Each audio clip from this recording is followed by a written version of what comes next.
शांति। 2 मार्च 2026 बाबा के महावाक्य। मीठे बच्चे, याद में रहकर दूसरों को याद का अभ्यास कराओ। योग कराने वाले का बुद्धि योग इधर उधर नहीं भटकना चाहिए। प्रश्न: किन बच्चों के ऊपर बहुत बड़ी रिस्पॉन्सिबिलिटी है, उन्हें कौन सा ध्यान जरूर देना चाहिए? उत्तर: जो बच्चे निमित्त टीचर बनकर दूसरों को योग कराते हैं, उन पर बहुत बड़ी रिस्पॉन्सिबिलिटी है।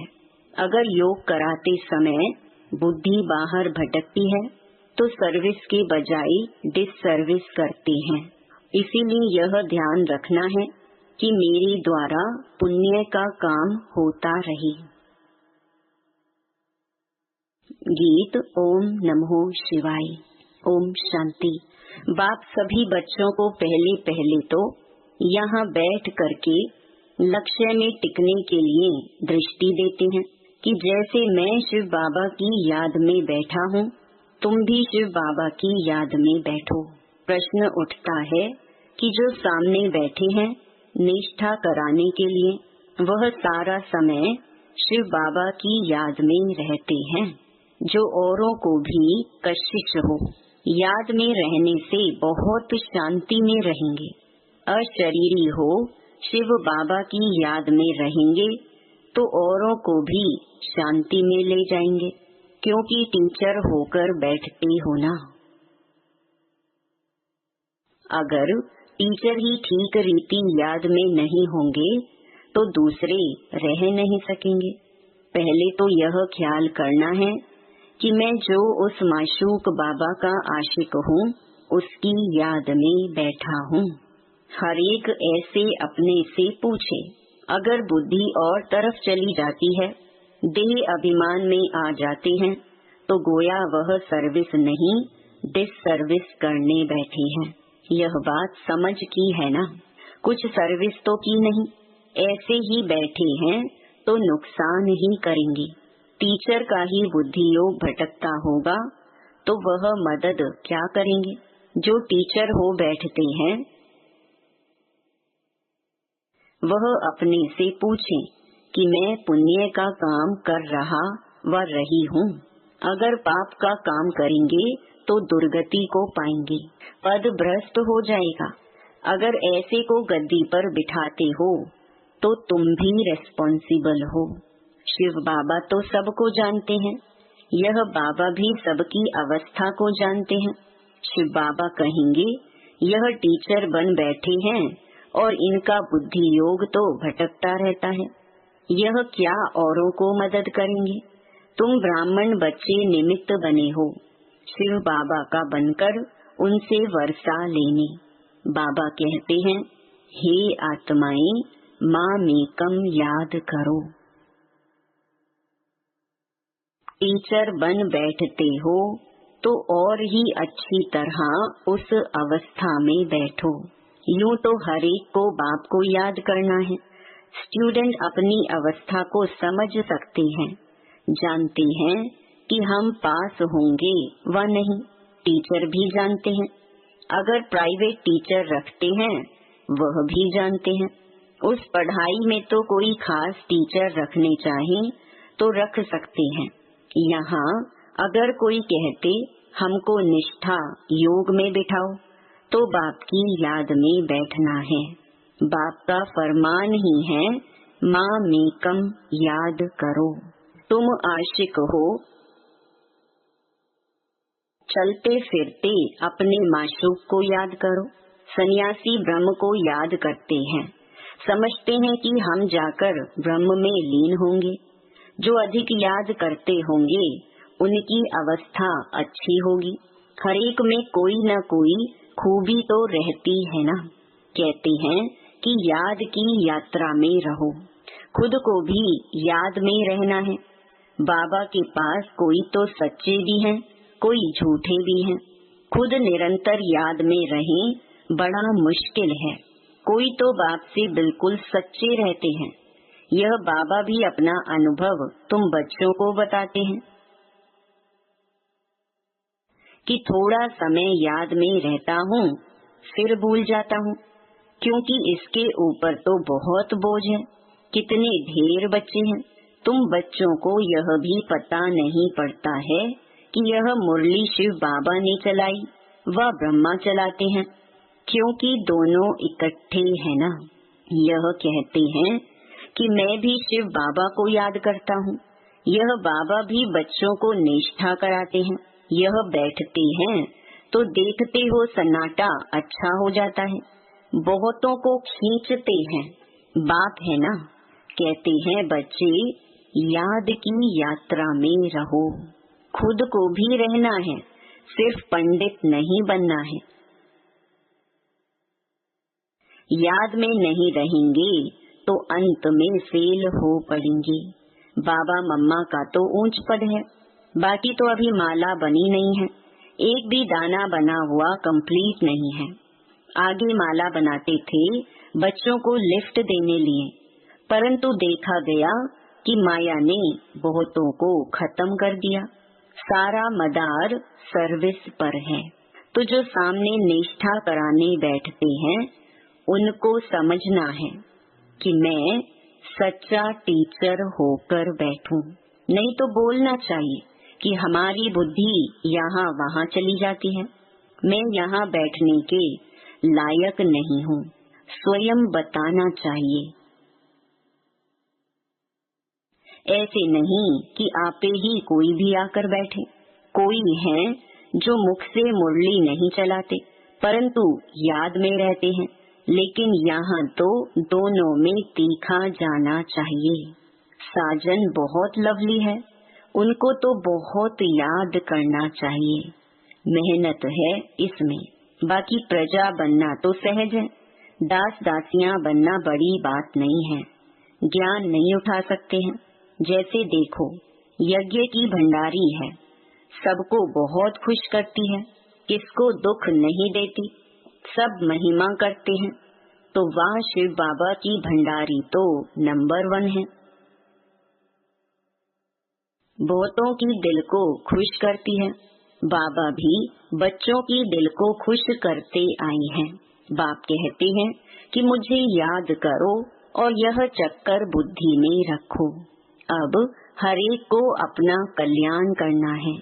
हड्डी सर्विस करनी चाहिए। तुमको बहुत रहम दिल बनना चाहिए। मनुष्य मुक्ति जीवन मुक्ति के लिए बहुत धक्के खाते हैं। किसको भी सदगति का मालूम ही नहीं है। समझते हैं कि जहाँ से आया वहाँ वापस जाना है।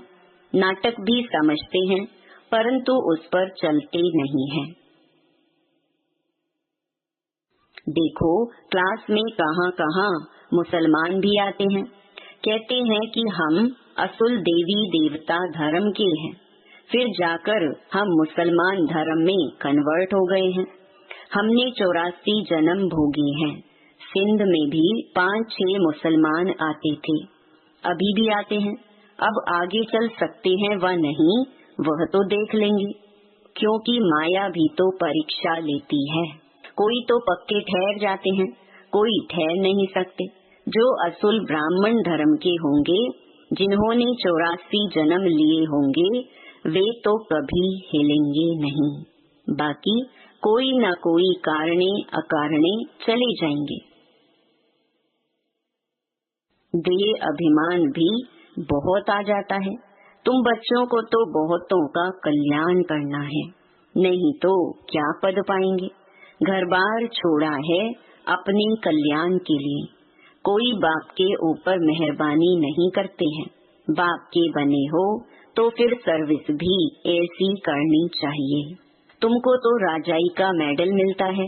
21 जन्म सदा सुख की राजाई मिलती है। माया पर सिर्फ जीत पानी है और औरों को भी सिखाना है। कोई फेल भी हो जाते हैं, समझते हैं कि बादशाही लेनी तो मुश्किल है। बाप कहते हैं कि ऐसा समझना कमजोरी है। बाप और वर्षे को याद करना तो बहुत सहज है। बच्चों में हिम्मत नहीं आती है राजाई लेने की, तो कायर हो बैठ जाते हैं। न खुद लेते न औरों को लेने देते, तो परिणाम क्या होगा? बाप समझाते हैं कि रात दिन सर्विस करो। कांग्रेसियों ने भी मेहनत की, कितनी जफाकसी माना खींचातान की, तब तो फॉरेनर्स से राज्य लिया। तुमको रावण से राज्य लेना है, वह तो सबका दुश्मन है। दुनिया को पता नहीं कि हम रावण की मत पर चल रहे हैं, तब दुखी हैं। किसको भी सच्चा स्थायी दिल का सुख थोड़ी है। श्री बाबा कहते हैं, मैं तुम बच्चों को सदा सुखी बनाने आया हूँ। अब श्रीमत पर चल श्रेष्ठ बनना है। जो भी भारतवासी हैं, वे अपने धर्म को भूल गए हैं। यथा राजा रानी तथा प्रजा। अब तुम बच्चों को समझ मिलती है सृष्टि का चक्कर कैसे चलता है। सो भी घड़ी घड़ी भूल जाते हैं, बुद्धि में ठहरता ही नहीं है। भल ब्राह्मण तो बहुत बनते हैं, परंतु कई कच्चे होने के कारण विकार में भी जाते रहते हैं। कहते हैं कि हम बीके हैं, परंतु है नहीं।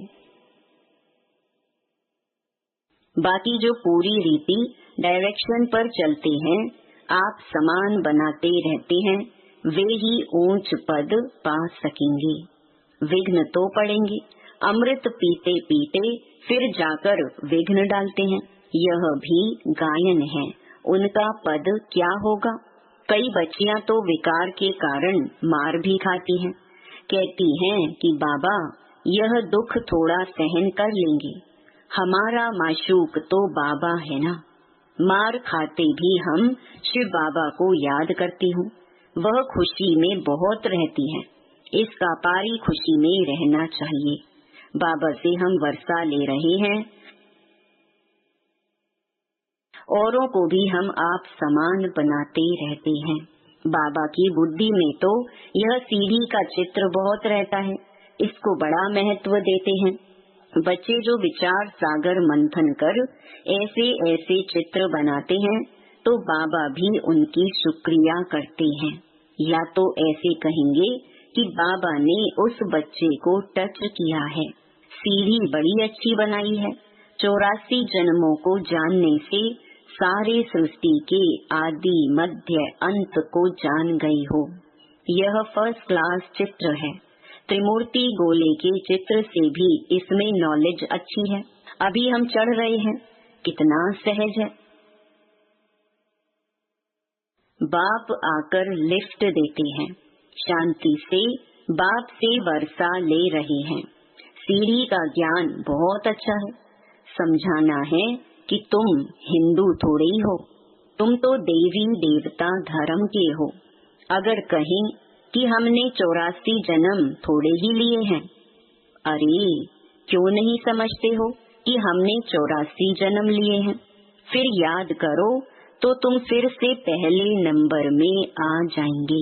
अपने कुल का होगा तो ऐसा प्रश्न करेगा नहीं कि सब थोड़े ही 84 जन्म लेंगे। अरे तुम क्यों समझते हो कि हम देरी से आए हैं?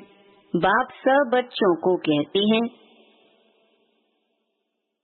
तुम भारतवासियों ने 84 जन्म लिए हैं, अब फिर से अपना वर्षा लो, स्वर्ग में चलो। तुम बच्चे योग में बैठते हो, सीढ़ी को याद करो तो बहुत मौज में रहेंगे। हमने 84 जन्म पूरे किए हैं, अब हम वापस जाते हैं। कितनी खुशी होती है। सर्विस करने का भी उल्लास रहना चाहिए। समझाने के तरीके भी बहुत मिल रहे हैं। सीढ़ी के ऊपर समझाओ। चित्र तो सब चाहिए ना, त्रिमूर्ति भी चाहिए। बाबा कहते भी हैं कि तुम जाओ ही मेरे भक्तों के पास, उनको यह ज्ञान सुनाओ, वह मिलेंगे ही मंदिरों में। मंदिरों में भी इस सीढ़ी के चित्र पर समझा सकते हो। सारा दिन बुद्धि में यह रहे कि हम बाबा का परिचय दें, किसका कल्याण करें। दिन प्रतिदिन बुद्धि का ताला खुलता जाएगा। जिनको वर्षा पाना होगा वह आएंगे। दिन प्रतिदिन सीखते भी रहते हैं। कईयों पर ग्रहचारी बैठती है तो बाबा को समझाना पड़ता है। वह नहीं समझते कि हमारे ऊपर ग्रहचारी है, इसीलिए हमसे सर्विस नहीं होती। सारी रिस्पॉन्सिबिलिटी तुम बच्चों पर है। आप समान ब्राह्मण बनाते रहो। सर्विस पर रहने से बहुत खुशी होती है। बहुतों का कल्याण होता है। बाबा को बम्बई में सर्विस करने का बहुत मजा आता था। बहुत नए आते थे। बाबा की तो बहुत दिल होती है कि सर्विस करें। बच्चों को भी ऐसा रहमदिल बनना चाहिए। सर्विस पर लग जाना चाहिए। दिल में यह रहना चाहिए कि जब तक हमने किसी को आप समान नहीं बनाया है, तब तक भोजन नहीं खाना है। पहले पुण्य तो करूं। पाप आत्मा को पुण्य आत्मा बनाए, फिर रोटी खाएं। तो सर्विस में जुटा रहना चाहिए। किसका जीवन सफल बनाएं, तब रोटी खाएं। आप समान ब्राह्मण बनाने की कोशिश करनी चाहिए। बच्चों के लिए मैगजीन निकलती हैं, लेकिन बीके इतना पढ़ते नहीं हैं। समझते हैं कि हमको थोड़ी पढ़ना है, यह बाहर वालों के लिए है। बाबा कहते हैं बाहर वाले तो कुछ समझते नहीं हैं बिगड़ टीचर की। यह है ब्रह्मा कुमार कुमारियों के लिए तो पढ़कर रिफ्रेश हो, परंतु वे पढ़ते नहीं हैं। सभी सेंटर्स वालों से पूछते हैं कि सारी मैगजीन कौन पढ़ते हैं, मैगजीन से क्या समझते हैं, कहाँ तक ठीक है। मैगजीन निकालने वाले को भी आफरीन देनी चाहिए कि आपने बहुत अच्छी मैगजीन लिखी है, आपको धन्यवाद करते हैं। मेहनत करनी है, मैगजीन पढ़नी है। यह है बच्चों के रिफ्रेश होने के लिए। लेकिन बच्चे पढ़ते नहीं। जिनका नाम बाला है, उन्हों को सब बुलाते हैं कि बाबा भाषण करने लिए हमारे पास फलाने को भेजो। बाबा फिर समझते हैं कि खुद भाषण करना नहीं जानते हैं, तब तो मांगनी करते हैं। तो सर्विस एबल को कितना रिगार्ड देना चाहिए। अच्छा, मीठे मीठे सिकिलधे बच्चों प्रति माता पिता बाप दादा का याद प्यार और गुड मॉर्निंग। रूहानी बाप की रूहानी बच्चों को नमस्ते। धारणा के लिए मुख्य सार। पहला, राजाई का मेडल लेने के लिए सबकी दिल को खुश करना है। बहुत बहुत रहम दिल बन अपना और सर्व का कल्याण करना है। हड्डी सेवा करनी है। दूसरा, देह अभिमान में आकर डिसर्विस नहीं करनी है। सदा पुण्य का काम करना है। आप समान ब्राह्मण बनाने की सेवा करनी है। सर्विस एबल का रिगार्ड रखना है। वरदान, मनन शक्ति द्वारा वेस्ट के वेट को समाप्त करने वाले सदा शक्तिशाली भव। आत्मा पर वेस्ट का ही वेट है। वेस्ट संकल्प, वेस्ट वाणी, वेस्ट कर्म, इससे आत्मा भारी हो जाती है। अब इस वेट को खत्म करो। इस वेट को समाप्त करने के लिए सदा सेवा में बिजी रहो। मनन शक्ति को बढ़ाओ। मनन शक्ति से आत्मा शक्तिशाली बन जाएगी। जैसे भोजन हजम करने से खून बनता है, फिर वह शक्ति का काम करता, ऐसे मनन करने से आत्मा की शक्ति बढ़ती है। स्लोगन, जो अपने स्वभाव को सरल बना लेते हैं, उनका समय व्यर्थ नहीं जाता। ये अव्यक्त इशारे। निश्चय के फाउंडेशन को मजबूत कर सदा निर्भय और निश्चिंत रहो। जो निश्चय बुद्धि होगा वह निश्चिंत होगा। उसे किसी भी प्रकार का चिंतन व चिंता नहीं होगी। क्या हुआ, क्यों हुआ, ऐसे नहीं होता। यह व्यर्थ चिंतन है। निश्चय बुद्धि निश्चिंत, वह कभी व्यर्थ चिंतन नहीं करेगा। सदा स्वचिंतन में रहने वाला स्व स्थिति से परिस्थिति पर विजय प्राप्त कर लेता है। ओम शांति।